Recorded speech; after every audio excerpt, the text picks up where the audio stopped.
You are listening to the Learn English Through Football podcast.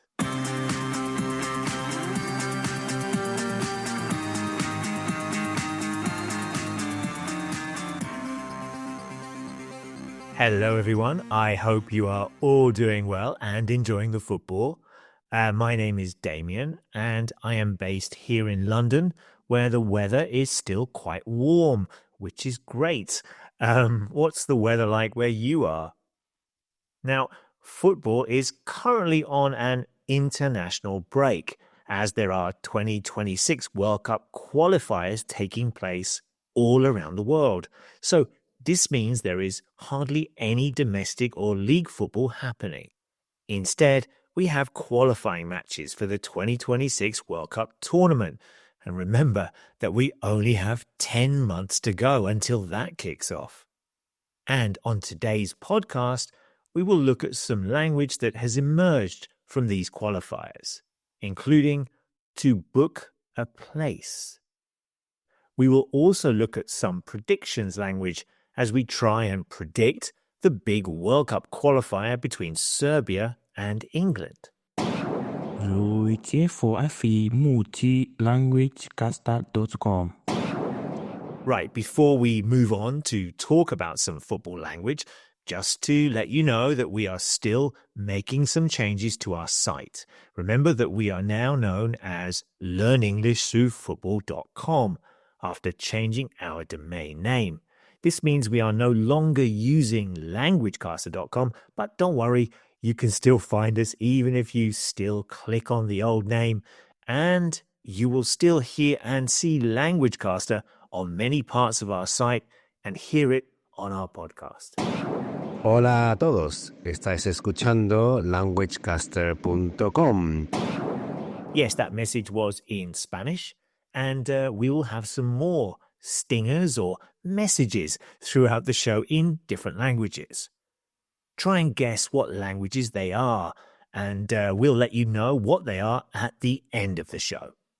And of course, it would be great if you could send us a message in your own language. Just tell us you are listening to the Learn English Through Football podcast in any language that you know. Right, here's another stinger for you, and I will give you a clue. This language is spoken in Asia, and their national team have already qualified for the 2026 World Cup finals next year. 지금 여러분은 languagecaster.com을 듣고 계십니다.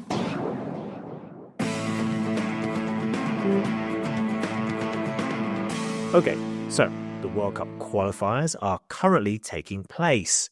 How is your country doing? Have they already qualified? Do they have a good chance of qualifying for the finals next year?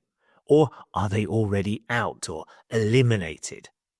Remember that to qualify for a tournament means that a team will play in that tournament. They have beaten other teams, for example, to get there. So teams that qualify for the 2026 World Cup will play in that competition next summer.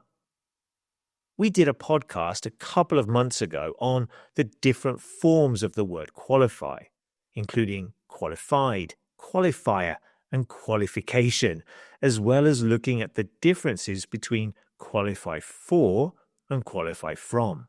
For example, Japan qualified for the 2026 World Cup. They qualified from the Asian Confederation.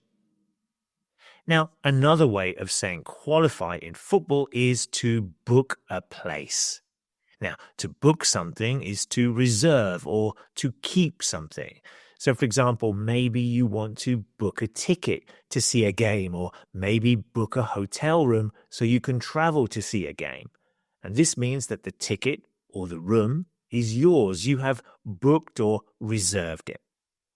We sometimes add the preposition in after this phrase when we want to show what the team has qualified for, what tournament or competition they will play in. So, for example, we can say that Japan have qualified for the 2026 World Cup, or we can say that they have booked their place in the 2026 World Cup. I suppose that book a place in a tournament is usually, though not always, used soon after a team has actually qualified.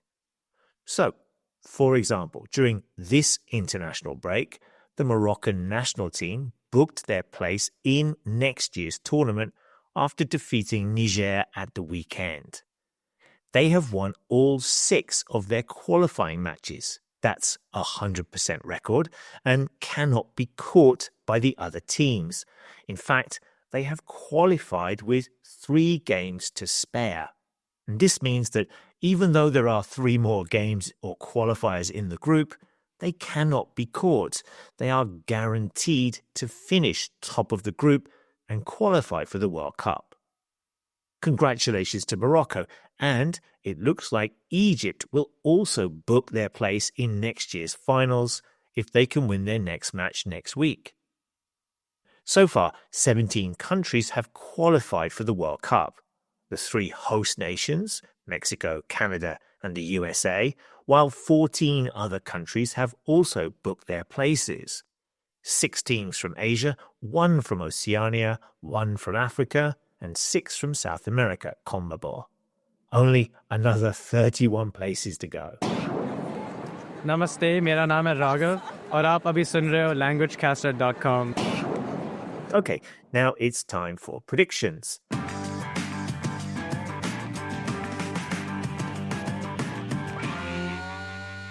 Last week, I looked at the match between Liverpool and Arsenal, and I thought it would be a draw. But I was wrong, as Liverpool won with an amazing free kick near the end of the game from Dominik Szoboszlai, which leaves them as the only team with a 100% record in the Premier League. So, Damon, the other member of the Learning This Through Football.com team, is no doubt very happy indeed. So, how about this week's game? Well, England travelled to Serbia in the UEFA World Cup qualifier this week, which is their biggest test so far in the group. They have already won 4 out of 4 matches, but Serbia have 7 points from 9, so this will be a tough game for England. Although England have not been playing well, I think they will run out 2-1 winners. Yeah, England will win 2-1. So the phrase to run out 2-1 winners means that I think that England will win the game by 2-1, to run out 2-1 winners. And how about practicing your predictions language with us? What do you think will happen in this game or other games that you are watching? Let us know by coming along to our site and leaving a comment below this post or on our forum. It's a really good way to practice some of your writing. You can also practice some speaking, maybe leave a voice note, and we'll be happy to give you some feedback on this. State ascoltando languagecaster.com. Right, remember you can contact us if you have any questions about the language of football or if you have some feedback on our podcast. Check out our website, remember it's now Learning This Through Football, and explore our football language forum where you can ask and answer questions about all kinds of football language.